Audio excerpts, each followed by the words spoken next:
பெண்களை ரொம்ப கேவலப்படுத்தி மட்டப்படுத்தி நீ பெண்ணே இல்லைன்னு முத்திர குத்துற மாதிரி ஒரு பாட்டு. அதை நான் பாடுறேன். அது எந்த இடத்துல இந்த மிஸ்டேக் இருக்குன்னு சொல்கிறேன்.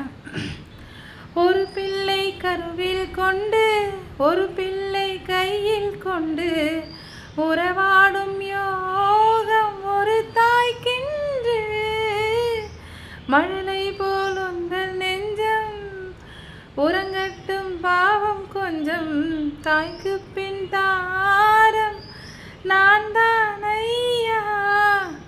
ஏன் தங்காச்சியா இதில் என்னம்மா நீ குத்தங்குறை கண்டுபிடிச்சேன்னு தானே எல்லாம் யோசிக்கிறீங்க. இங்கே பாருங்க,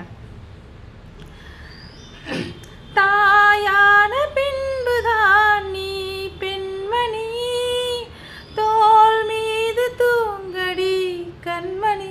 கண்மணி தாயான பின்பு தான் நீ கண்மணினா அப்போல்லாம் எங்களெல்லாம் பார்த்தா எனக்கு கெடரு மாடு மாதிரி இருக்க. இல்லை பார்த்து எழுதுனீங்கன்னா பத்திரமா பார்த்து யோசித்து நிதானித்து எழுதணும்.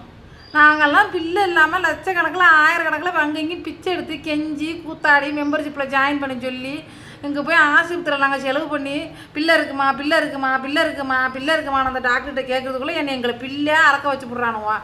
அப்படி நொந்து போய் கிடக்குறவங்களெல்லாம் பார்த்தா பெண்மணியாக தெரியலையா?